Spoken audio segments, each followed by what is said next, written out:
रहीम। आज हम बात करेंगे, वो कहता है discuss motion under a horizontal mass spring system.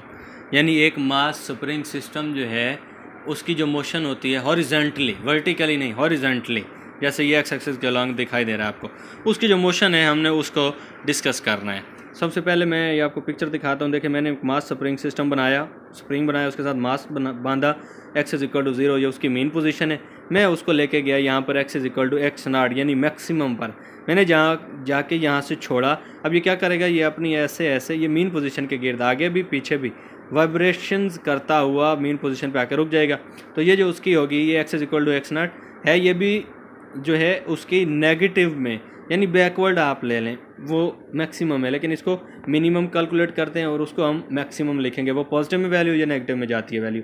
तो ये x equal x not minimum में है, वो x equal x not maximum में है। ठीक है, ये उसकी हमने एक स्प्रिंग सिस्टम बनाया। अब इसको ज़रा एक्सप्लेनेशन में बात ले जाते हैं। कहते हैं let a vibrating mass attached to a spring as shown in figure whose acceleration at any point is equal to minus k over m x. इसके वो कहता है एक्सेलरेशन अब जहाँ पर भी चेक करेंगे आपके पास निकलेगी minus k over m x किसी भी पॉइंट पर। तो ये चेक करते हैं ज़रा कि ये आती किस तरह है। तो हमें पता है जब फोर्स लगाएं तो न्यूटन का सेकंड लॉ लगता है, जिसे F is equal to m a हम लिखते हैं। ठीक है, तो F is equal to m a यहाँ पर है, लेकिन यहाँ पर स्प्रिंग मास सिस्टम है तो F is equal to minus k x होता है, स्प्रिंग कॉन्स्टेंट।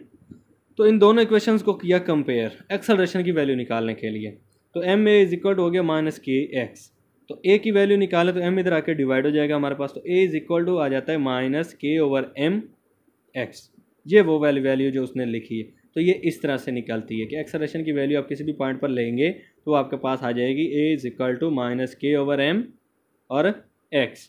ठीक है, उसके बाद ज़रा देखें तो वो कहता है acceleration is directly proportional to displacement and its direction is towards the mean position. Acceleration जो होगी, आप इस रिलेशन से ज़रा देखें, क्या के ओवर एम तो एक कांस्टेंट है ना, बाकी acceleration directly proportional to displacement आ रही है और माइनस साइन हमेशा शो करता है कि ये टूवर्ड्स किधर है, मीन पोजीशन। तो यही बात उसने आगे लिख दी कि जितना ये डिस्प्लेसमेंट बढ़ता जाएगा, एक्स है ना, एक्स डिस्प्लेसमेंट होता है, ये बढ़ता जाएगा, एक्सेलरेशन उतनी बढ़ती जाएगी, लेकिन माइनस शो करेगा कि ये बढ़ती तो जा रही है लेकिन हमेशा किसकी तरफ, टूवर्ड्स मीन पोजीशन। तो यही बात उसने यहाँ पर लिखी, acceleration is directly proportional to displacement and its direction is towards the mean position. तो उसके बाद है the acceleration in a circular motion. जब एक जिस्म सर्कुलर मोशन कर रहा होता है तब उसकी जो एक्सेलरेशन होती है उसको हम लिखते होते हैं a is equal to minus omega square x. ठीक है, ये एक इक्वेशन बन गई हमारे पास, क्वेश्चन नंबर 4। तो अब कंपेयर कर लेते हैं क्वेश्चन 1 और 4 को। 1 हमारे पास क्या थी, minus k over m x, जिसको हमने कहा था कि एक्सेलरेशन इसके बराबर आएगी इस स्प्रिंग सिस्टम की। दायरे में हरकत हो रही हो तो माइनस ओमेगा स्क्वायर एक्स होती है। दोनों को किया कंपेयर, माइनस से माइनस कैंसिल हो जाएगा, एक्स से एक्स कैंसिल हो जाएगा, तो omega square is equal to k over m आ गया। और यहाँ से अगर ओमेगा की वैल्यू निकालें तो ओमेगा इज इक्वल टू, यहाँ अंडर रूट लेंगे ना दोनों साइड्स पर, तो इसका अंडर रूट आ जाएगा और इसके अंडर रूट से स्क्वायर कैंसिल हो जाएगा। तो ये ओमेगा इज इक्वल टू हमारे पास आ जाएगा under root k over m. अब टाइम पीरियड की बात करें तो टाइम पीरियड हमारे पास T is equal to pi over omega होता है। ओमेगा की हम वैल्यू पहले कैलकुलेट कर चुके हैं, तो लिख देते हैं T is equal to 2 pi over omega की वैल्यू लिख दी under root k over m. तो इसको अगर मज़ीद हम लिखना चाहें रीअरेंज करके तो इस तरह लिखा जा सकता है कि टी इज़ इक्वल टू 2 पाई। ठीक है, ये जो के ओवर एम नीचे डिवाइड हो रहा है, जब ये ऊपर जाएगा तो ऊपर जाकर ये उल्ट जाएगा, डिवाइड के बजाय जब मल्टीप्लाई में इसको लेके जाएंगे तो ये उल्ट जाएगा। ये हो जाएगा हमारे पास T is equal to 2 pi m over k. ये हमारे पास एम ओवर के, ये हमारे पास टाइम पीरियड निकल आया इस मास स्प्रिंग सिस्टम का। ठीक है, अब जो पेंडुलम का हमने कैलकुलेट किया था उसमें यहाँ पर एल ओवर जी आता था, मतलब स्प्रिंग सिस्टम का जो टाइम पीरियड है वो मास पर डिपेंड करता है, लेकिन सिंपल पेंडुलम का जो टाइम पीरियड था वो मास पर डिपेंड नहीं करता था। अब इसी तरह इंस्टेंटेनियस डिस्प्लेसमेंट चेक करते हैं इसका। X is equal to x not sine omega t होता है, ये इक्वेशन हमें पता है। तो यहाँ पर ओमेगा की सिर्फ वैल्यू लगानी है आपने, ये इक्वेशन याद होनी चाहिए आपको कि इंस्टेंटेनियस डिस्प्लेसमेंट की क्या इक्वेशन होती है। यहाँ पर x is equal to x not वैसे के वैसे साइन वैसे के वैसे ओमेगा की जगह आपने k over m under root omega की वैल्यू लगा के साथ में टी, ये आपके पास इंस्टेंटेनियस डिस्प्लेसमेंट जो कि एक मास स्प्रिंग सिस्टम का होगा, ये इक्वेशन की मदद से आप उसको निकाल सकते हैं। उसके बाद जी हम देखते हैं कि हमारे पास इंस्टेंटेनियस वेलोसिटी क्या निकलेगी। हमें पता है v is equal to omega x not square minus x square होता है। यहाँ पर ये इक्वेशन भी याद रखने वाली, आप इस पर क्या करेंगे, v is equal to omega की सिर्फ k ओवर m वो वैल्यू पुट कर देंगे, बाकी x not square minus x square वैसे का वैसे आ जाएगा, ठीक है। और उसके साथ में v is equal to k over m ये वाला रिलेशन वैसे अंदर में से आपने क्या करना है, सिर्फ आपने यहाँ से x नॉट स्क्वायर कॉमन निकाल लेना है। इस ऊपर वाले रिलेशन में से आपने x नॉट स्क्वायर क्या करना है, कॉमन निकाल लेना है। जब x नॉट स्क्वायर कॉमन आएगा यहाँ पर 1 बच जाएगा, ये 1 आ गया, माइनस यहाँ x नॉट स्क्वायर नहीं है तो हमने यहाँ से भी निकाला तो है, लेकिन वो कहाँ जाएगा, वो इसके बटे में आ जाएगा। ये बात यहाँ पर आपको इस तरह अगर समझ नहीं आ रही तो सिंपल रिलेशन चेक करते हैं। ये ज़रा देखें आप, मेरे पास बिलफर्ज 8 नफ़ी 4 हो, मैं उसमें से 8 कॉमन निकालना चाहूँ तो 8 को कॉमन निकालूंगा, यहाँ से तो है तो यहाँ 1 बच जाएगा, माइनस यहाँ पर नहीं है 8 तो 4/8 आ जाएगा।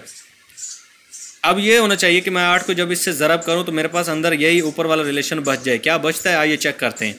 8 जब ये 8 एकम 8 ये इसको ज़रब करेंगे तो 8 मल्टीप्लाई बाय 1 ये 8 आ जाएगा, माइनस 4/8 मल्टीप्लाई बाय ये वाला 8 तो ये 8 इसके बटे में भी है, उधर भी हो रहा है तो ये और ये कैंसिल हो जाएंगे, तो 8 माइनस कितना आ गया हमारे पास 4, तो ये वही रिलेशन निकल आता है। सेम उसी तरह यहाँ पर 8 नहीं था, हमने उसके बटे में लिख दिया, इधर भी x नॉट स्क्वायर नहीं है, हम उसके बटे में लिख देंगे।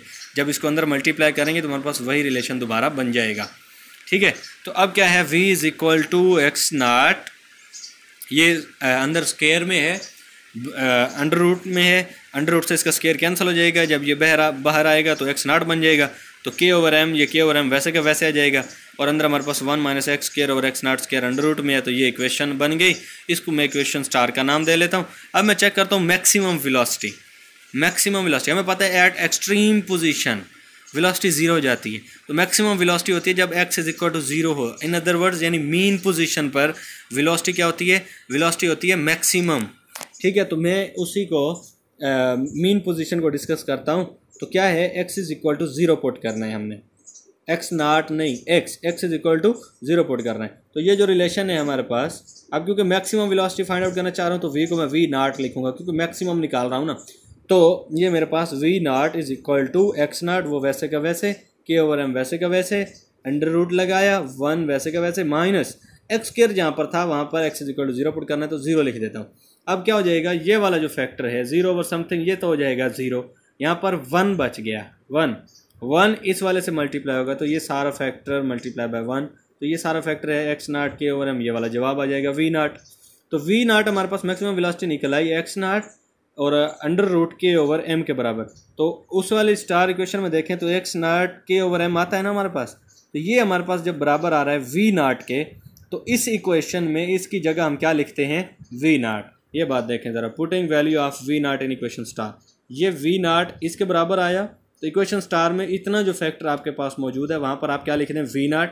तो इक्वेशन स्टार क्या बन जाएगी हमारे पास, v is equal to v naught 1 minus x square और x not square under root. ये हमारे पास इक्वेशन स्टार वेलोसिटी जो हम फाइंड आउट करना चाह रहे थे निकल आएगी, मैक्सिमम ये निकलेगी। और अगर मिनिमम आप चेक करना चाहते हो तो मिनिमम वेलोसिटी होगी x इज इक्वल टू हमारे पास एक्स नॉट। वो क्या हो जाएगा, जब हम यहाँ पर x is equal to x not put करेंगे ना तो यहाँ भी एक्स नॉट है, 0 मल्टीप्लाई बाय ये वाला सारा का सारा फैक्टर क्या हो जाएगा 0, तो वो मिनिमम वेलोसिटी निकल आएगी v इज इक्वल टू 0। उम्मीद करता हूँ आपको समझ आई होगी, अगर कहीं से नहीं समझ आई तो आप नीचे मुझसे कमेंट में पूछ सकते हैं। अल्लाह हाफिज़।